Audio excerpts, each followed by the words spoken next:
20년간 타로 카드로 운 상담을 하면서 펼쳐진 타로 카드를 보고 야, 이거 무슨 말부터 건네야 할지 막막해지는 힘든 상황을 만나기도 하는데요. 평생 아끼고 모아놓은 돈을 한 번의 사기로 모두 잃고 감당하기 어려운 빚까지 생긴 경우, 믿고 평생 함께 할 거라고 생각했던 사람에게 배신을 당한 경우, 그냥 헤어지는 정도가 아니라 사람을 다시는 믿지 못할 만큼 깊은 상처를 입는 거예요. 그래도 제가 드릴 수 있는 최선의 지혜를 드리죠. 그 후에 가끔씩 생각납니다. 그 중에는 다시는 안 오시는 분, 못 오시는 분도 많이 계셨고요. 1년이나 2년 뒤에 다시 상담을 받으러 왔는데 완전히 다른 사람이 되어 있는 경우도 있었어요. 빚을 조금씩 갚기 시작했고 새로운 일을 시작했고 무너졌던 관계를 정리하고 다시 사람을 만날 용기도 생겼고, 어떤 분은 정말 인생에서 밑바닥 찍고 그 인생에서 가장 높은 지점까지 올라온 사람도 있었습니다. 인생에서 밑바닥 찍고 다시 올라온 사람들을 오랫동안 지켜보면서 공통적으로 가지고 있었던 세 가지를 발견했는데요. 지금 힘든 구간을 지나고 계시다면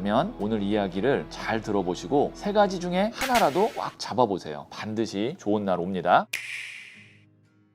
첫 번째는 종교와 같은 믿음입니다. 여기서 제가 말하는 믿음은 누군가를 무조건 믿으라는 것이 아닙니다. 힘들 때 좋은 사람이 나타나서 내 인생을 구해줄 것이라고 기대하라는 것도 아닙니다. 오히려 이거는 위험합니다. 인생이 어려운 시기에 사람에게 지나치게 의지하거나 간절한 마음으로 누군가를 맹신하면 또 다른 상처를 입을 수 있거든요. 제가 말씀드리는 믿음은 내가 지금 당장 확인할 수는 없지만 그래도 끝까지 믿어보기로 선택하는 마음입니다. 이 시간이 영원히 계속되지는 않을 거야.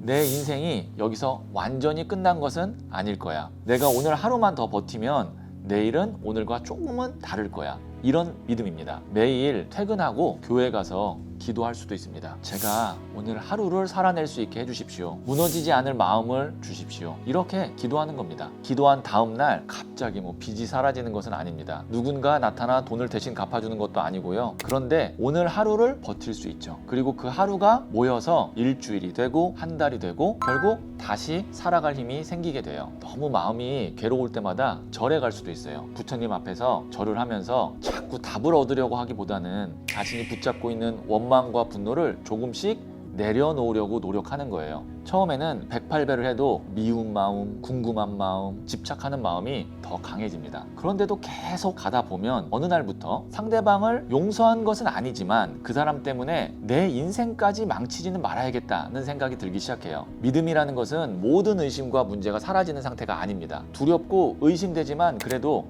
한 번 더 살아보기로 선택하는 것입니다. 종교가 있는 분은 자신이 믿는 예수님, 부처님, 신께 의지해도 좋습니다. 종교가 없는 분이라면 시간을 믿어도 좋습니다. 계절을 믿어도 좋고 내가 아직 만나지 못한 미래의 나를 믿어도 좋습니다. 지금은 아무것도 보이지 않지만 언젠간 이 일을 지나온 내가 오늘의 나를 바라보며 그때 포기하지 않기를 정말 잘했다, 이렇게 말할 것이라고 믿어보는 겁니다. 두 번째는 루틴을 무조건 지키는 것입니다. 우리는 루틴을 성공한 사람들이 자기 관리를 위해 하는 것이라고 생각합니다. 하지만 루틴은 성공을 위한 도구이기 전에 무너진 자신을 지키기 위한 울타리입니다. 사람들은 인생이 힘들어지면 큰 해답부터 찾으려고 해요. 어떻게 빚을 한 번에 갚을 것인가? 어떻게 이 상처를 완전히 없앨까? 어떻게 무너진 인생을 단번에 되돌릴까? 그런데 인생의 밑바닥에서는 큰 문제를 한 번에 해결하려고 할수록 더 무기력해질 수 있어요. 지금 내 힘으로 해결할 수 없는 일이 너무 많기 때문입니다. 이럴 때 필요한 것은 거창한 목표가 아니라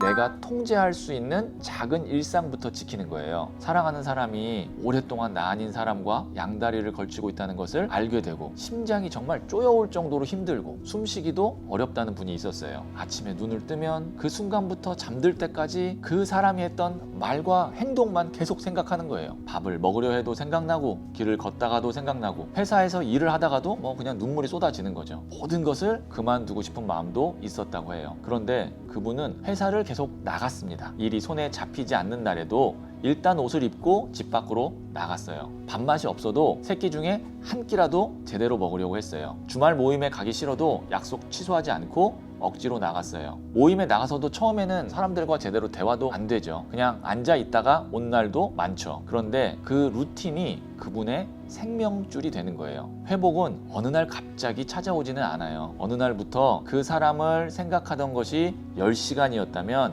9시간이 되고 9시간이 8시간이 되는 겁니다. 사람들과 밥을 먹다가 잠깐 웃는 순간도 생기는 거예요. 퇴근길에 예쁜 옷 보고 아예 그냥 사야겠다 사고 아주 잠깐 다른 생각도 하게 되는 거예요. 그 작은 순간들이 쌓이면서 상처가 인생 전체를 차지하던 상태에서 조금씩 빠져나오기 시작하는 거예요. 마음은 언제든 과거로 끌려갈 수 있어요. 불안은 미래에서 일어나지도 않은 일을 가져올 수도 있어요. 그때 정해진 시간에 일어나고 밥을 먹고 일을 하고 몸을 움직이는 행동이 나는 아직 현실에 살아있다. 내 인생은 계속되고 있다. 이 사실을 몸으로 알려주는 겁니다. 매일 새벽 5시에 일어나서 운동하고 책을 읽고 명상하라는 뜻이 아닙니다. 정말 힘든 시기에는 아침에 침대에서 일어나는 것만으로도 훌륭한 루틴이 될 수 있어요. 하루 한 끼 제대로 먹기, 10분 동안 햇볕 쐬기, 방 한쪽만 정리하기, 이 정도도 충분합니다. 중요한 것은 잘하는 것이 아니라 끊어지지 않게 이어가는 것입니다. 세 번째는 한 가닥의 실 같은 희망을 찾는 것입니다. 인생이 힘들 때 희망을 가지라는 말을 들으면 오히려 화가 날 때가 있어요. 잘 될 거예요. 긍정적으로 생각하세요. 아니, 지금 내 상황을 제대로 알지도 못하면서 그런 말을 쉽게 하는 것처럼 느껴지기도 합니다. 실제로 아무리 찾아도 희망이 보이지 않는 구간도 있습니다. 돈도 없고 사람도 떠났고 건강도 좋지 않고 하는 일마다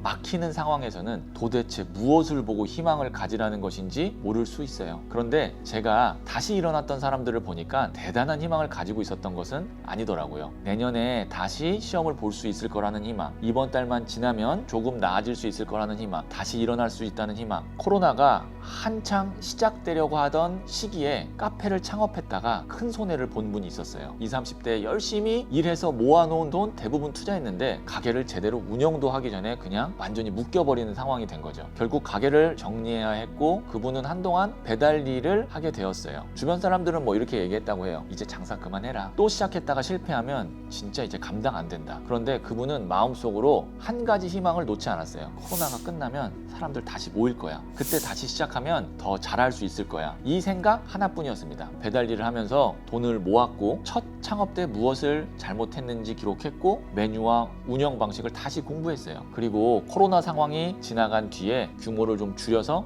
다시 시작했습니다. 두 번째 시작은 첫 번째와 달랐어요. 이미 한번 실패해 봤기 때문에 돈을 어디에 써야 하는지 알았고 무엇을 조심해야 하는지도 알았죠. 결국 그분은 다시 자리를 잡았어요. 그분을 살린 것은 처음부터 확실한 성공 가능성이 아니었어요. 코로나 끝나면 다시 한번 해볼 수 있을 거야. 그 한 가닥의 희망이었습니다. 희망이 꼭 거창할 필요는 없어요. 그런데 정말 아무것도 희망을 찾을 수 없다면 일주일에 1,000원짜리 로또 한 장을 사면서 이번 주에는 무슨 일이 생길지도 모른다. 이렇게 생각하는 것도 상징적인 희망이 될 수 있어요. 로또를 인생을 바꿀 방법으로 생각하거나 무리한 돈을 쓰라는 것은 절대 아닙니다. 그저 1,000원짜리 작은 기대라도 다음 주를 기다리게 만드는 이유가 될 수 있다는 거예요. 희망이 있어서 사는 것이 아니라 살아있기 위해 희망을 만들어내기도 합니다. 보이지 않는다면 억지로라도 찾아야 합니다. 한 가닥이면 됩니다. 오늘 말씀드린 세 가지를 다시 정리하면 믿음과 루틴과 희망, 이 세 가지가 소울림을 반드시 성공하게 만들어준다고 제가 장담할 수 없어요. 하지만 이것들은 사람을 버티게 해줍니다. 인생에서 운이 없는 가장 어두운 터널 같은 구간에서는 잘하는 것보다 버티는 것이 먼저입니다. 다행인 것은 시간은 무조건 앞으로 가기 때문에 우리가 버티고만 있으면 앞으로 자동적으로 가게 되어 있어요. 가만히만 있어도 앞으로 가는 거죠. 오늘도 그 구간을 버티고 있는 분이 계시다면 제가 꼭 이 말씀을 드리고 싶습니다. 지금 당장 잘하지 않아도 됩니다. 크게 성공하려고 애쓰지 않아도 됩니다. 믿음 하나, 작은 루틴 하나, 가느다란 희망 하나만 붙들고 오늘을 지나가세요. 시간은 앞으로 갑니다. 여러분의 인생도 앞으로 갑니다. 그러고 어느 날 뒤를 돌아보면 그토록 길고 캄캄했던 터널을 이미 빠져나와 있을 겁니다. 돌이켜보니까 제가 그 터널에 있을 때 이 세 가지를 했더라고요. 오늘의 이야기에 잘될 운명으로 가는 힌트를 얻으셨다면 구독, 좋아요 해주세요. 잘 될 운명으로 갑니다.